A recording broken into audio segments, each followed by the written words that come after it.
12 ಗಂಟೆಗೆ ಈಗ screening committee meeting ಇದೆ. ಆ ಸ್ಕ್ರೀನಿಂಗ್ ಕಮಿಟಿಯಲ್ಲಿ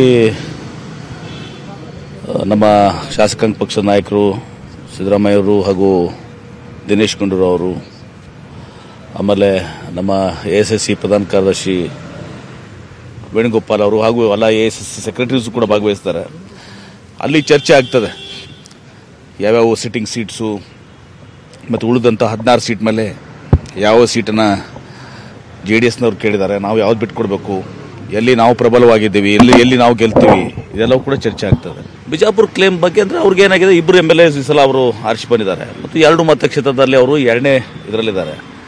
ಆದರೆ ಬಿಜಾಪುರದ ಇತಿಹಾಸ ತಗೊಂಡಾಗ ನಾವೆಲ್ಲ ನಮ್ಮ ಪಾರ್ಟಿ, ನಮ್ಮ ACC ಜನರಲ್ ಸೆಕ್ರೆಟರಿ ಅವ್ರಿಗೆ, ಸಿದ್ದರಾಮಯ್ಯ ಅವ್ರಿಗೆ, ದಿನೇಶ್ ಗುಂಡೂರಾವ್ ಅವ್ರಿಗೆ ಎಲ್ಲ ನಾವು ಕೊಟ್ಟಿದ್ದೀವಿ ಸ್ಟ್ಯಾಟಿಸ್ಟಿಕ್ಸು.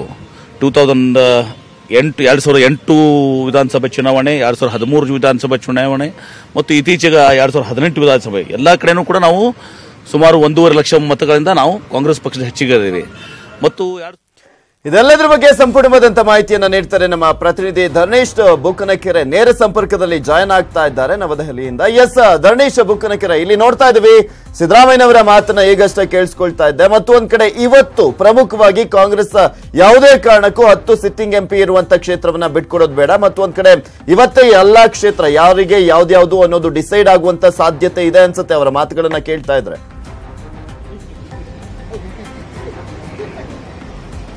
ಪೃಥ್ವಿರಾಜ್, ಕಾಂಗ್ರೆಸ್ ಪಕ್ಷಕ್ಕೆ ಮುಂದಿನ ಈ ಲೋಕಸಭಾ ಚುನಾವಣೆಗೆ ತನ್ನ ಉರಿಯಾಳುಗಳನ್ನ ಅಣಿಗೊಳಿಸಲಿಕ್ಕೆ ಬಹಳ ದೊಡ್ಡ ಸಂಕಷ್ಟ ಆಗಿರುವಂತದ್ದು JDS ಮತ್ತು ಕಾಂಗ್ರೆಸ್ ನಡುವಿನ ಸೀಟು ಹಂಚಿಕೆ ವಿಷಯದಲ್ಲಿ.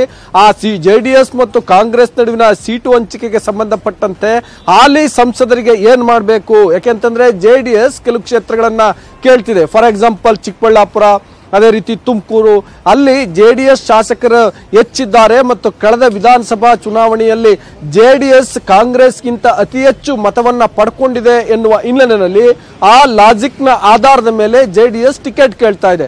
ಹಾಗಾಗಿ ಈ ಹಾಲಿ ಕ್ಷೇತ್ರಗಳನ್ನ ಹೇಗೆ ಬಿಟ್ಕೊಡೋದು ಅನ್ನುವಂತಹ ಒಂದು ಸಂಕಷ್ಟ ಕಾಂಗ್ರೆಸ್ಗೆ ಎದುರಾಗಿದೆ. ಅಫ್ಕೋರ್ಸ್ ರಾಯಚೂರನ್ನು ಕೂಡ ಆ ರೀತಿ ಕೇಳ್ತಿದೆ, ಆದ್ರೆ JDS ಕೂಡ ರಾಯಚೂರು ಬಗ್ಗೆ ಅಷ್ಟೇನು ಸೀರಿಯಸ್ ಆಗಿಲ್ಲ.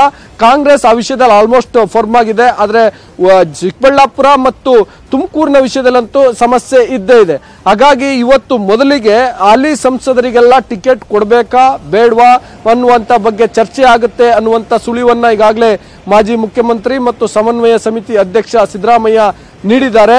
ಸೊ ಇವತ್ತು ಈ ಹಾಲಿ ಸಂಸದರ ಅವರ ಭವಿಷ್ಯ ಏನಾಗುತ್ತೆ, ಅವರಿಗೆ ಟಿಕೆಟ್ ಸಿಗುತ್ತಾ ಇಲ್ವಾ ಅನ್ನುವಂಥದ್ದು ಗೊತ್ತಾಗುತ್ತೆ ಬಹುತೇಕ. ಯಾಕೆಂದ್ರೆ ನಾವು ಈ ಹಾಲಿ ಸಂಸದರ ಇತಿಹಾಸವನ್ನು ನೋಡೋದಾದ್ರೆ 2014ರಲ್ಲಿ ಲೋಕಸಭಾ ಚುನಾವಣಾ ಫಲಿತಾಂಶ ಹೊರಬಿದ್ದಾಗ ಕಾಂಗ್ರೆಸ್ ಕೇವಲ 44 ಸೀಟ್ ಇಳಿದಿತ್ತು ದೇಶಾದ್ಯಂತ. ಆ ಪೈಕಿ 9 ಸ್ಥಾನ ಕರ್ನಾಟಕದಲ್ಲಿ ಬಂದಿದ್ದು. ಸೊ ಅಂತ ಕಡು ಕಷ್ಟ ಕಾಲದಲ್ಲಿ ಆರಿಸಿ ಬಂದಂತವರು ಈ ಎಲ್ಲ ಸಂಸದರು. ಸೊ ಹಾಗಾಗಿ ಈ ಸಂಸದರ ವಿಷಯದಲ್ಲಿ ಕಾಂಗ್ರೆಸ್ ಹೈಕಮಾಂಡ್ ಯಾವ ನಿಲುವನ್ನ ತೆಗೆದುಕೊಳ್ಳುತ್ತೆ ಮತ್ತು ರಾಜ್ಯ ನಾಯಕರು ಯಾವ ರೀತಿ ಅವ್ರ ಬಗ್ಗೆ ಬ್ಯಾಟಿಂಗ್ ಅನ್ನ ಮಾಡ್ತಾರೆ, ಸೊ ಕಾದ್ ನೋಡ್ಬೇಕು. ಇವತ್ತು ಈ ಸ್ಕ್ರೀನಿಂಗ್ ಸಮಿತಿಯಲ್ಲಿ ಈ ವಿಷಯ ಮುಖ್ಯವಾಗಿ ಚರ್ಚೆ ಆಗುತ್ತೆ. ನಂತರ CECಗೆ ಕಳಿಸ್ಕೊಡ್ಲಾಗತ್ತೆ, ಅವರು ಚುನಾವಣಾ ಸಮಿತಿ ಅಂತಿಮವಾಗಿ ನಿರ್ಧಾರ ಮಾಡುತ್ತೆ. ಪೃಥ್ವಿರಾಜ್.